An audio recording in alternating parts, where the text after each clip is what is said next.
Job chapter 16. Job's reply to Eliphaz.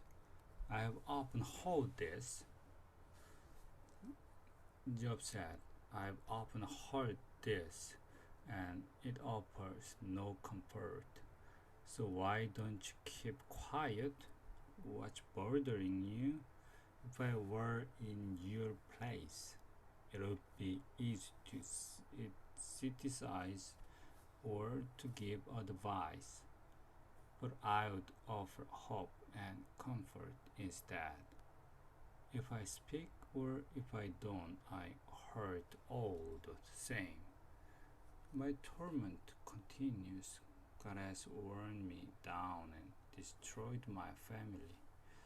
My shriveled up skin proves that I am his prisoner. God is my hateful enemy, glaring at me and attacking with his sharp teeth. Everyone is against me. They sneer and slap my face. God is the one who handed me over to this merciless mob. Everything was going well. Everything was going well until God grabbed my neck and shook me to pieces. God set me up as the target for his arrows, and without showing no mercy, he slapped my stomach open, spilling out my inside. God never stops attacking, and so in my sorrow I dress in sackcloth and sit in the dust. My face is red with tears, and dark shadows circle my eyes. Though I am not violent, and my prayers are sincere, if I should die, I beg the earth not to cover my cry for justice. Even now, God's heaven is both my witness and my protector. My friends have rejected me. God is the one I beg to show that I am right, just as a friend should. Because in only a few years I'll be dead and gone. Chapter 17. Job complained to God, my hope have died, my time is up, and the grave is ready. All I can see are angry crowds making fun of me. If you Lord don't help, who will pay the price for my release? My friends won't really listen, all because of you. And so you must be the one to prove them wrong. They have condemned me just to benefit themselves, now blind their children. You God are the reason I am insulted and spit on. I am almost blind with grief. My body is mere shadow. People who are truly good would feel so alarmed that they would become angry with my worthless friends. They would do the right thing, and because they did, they would grow strong. But none of my friends show any sense. My life is drawing to an end. Hope has disappeared. All my friends can do is offer empty hopes. I could tell the world below to prepare me a bed. Then I could greet the grave as my father, and say to the worms, "Hello, mother and sisters." That kind of hope is that will keep me company in the world of the dead. Chapter 18. Without second speech, how long will you talk? Without from Susa said, "How long will you talk? Be sensible. Let us speak, or do you think that we are dumb animal?" You cut yourself in anger. With that shake the earth, or even move the rocks. The ramp of sinful people soon are snuffed out, leaving their tent dark. The powerful legs become weak, and they stumble on schemas of their own doing. Before they know it, they are trapped in a net, hidden along the path. Terror strikes and pursues from every side. Starving, they run, only to meet disaster, then afterward to be eaten alive by death itself. Those sinners are dragged from the safe of their tent to die a gruesome death. Then their tents and possessions are burned to ashes, and they are left like trees dried up from the roots. They are gone and forgotten, thrown far from the light into a world of darkness, without any children to carry on their name. Everyone from east to west is overwhelmed with honor. Such is the fate of sinners and their families who don't know God. Job 19. Job's replied to Bildad, "How long will you torture me?" Job said, "How long will you torture me with your words? Isn't 10 times enough for you to accuse me? Aren't you ashamed? Even if I have sinned, you haven't been harmed. You boast of your goodness, claiming I am suffering because I am guilty. God is the one at fault for finding fault with me. Though I pray to be rescued from this torment, no whisper of justice answers me. God has me trapped with a wall of darkness and stripped of respect. God rips me apart, uproots my hopes, and attacks with fierce anger, as though I'm his enemy. His entire army advises, then surrounds my tent. I am forgotten. God has turned relatives and friends against me, and I am forgotten. My guests and my servants consider me a stranger, and when I call my servant, they pay no attention. My breath disgusts my wife. Everyone in my family turns away. Young children can't stand me, and when I come near, they make fun.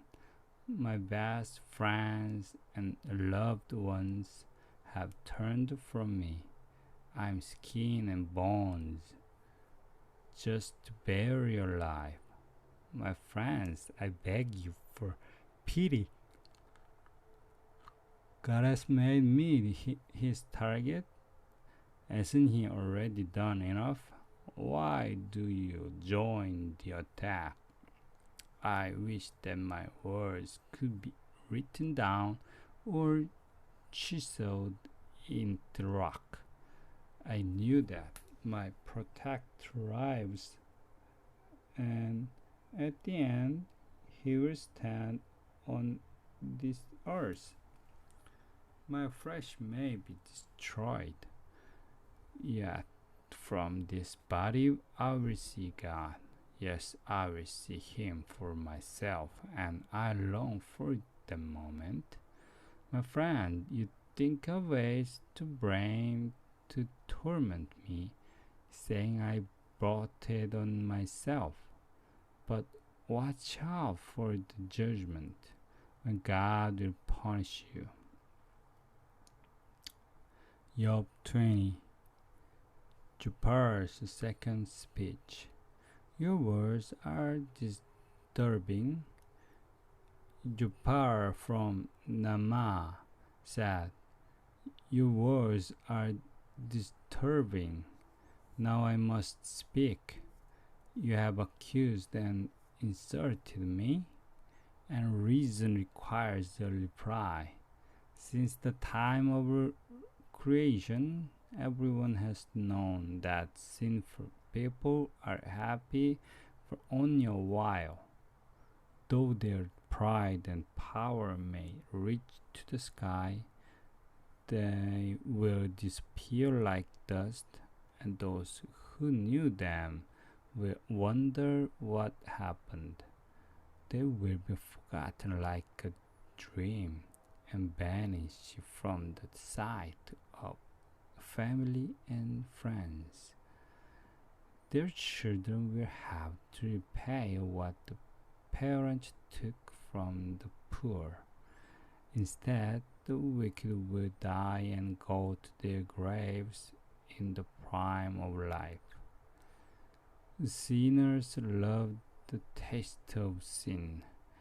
They relish every bite and swallow it slowly, but their food will turn sour and poison their stomachs. Then God will make them lose the wealth they gobbled up. They will die from the fangs of poisonous snakes and never enjoy rivers flowing with milk and honey.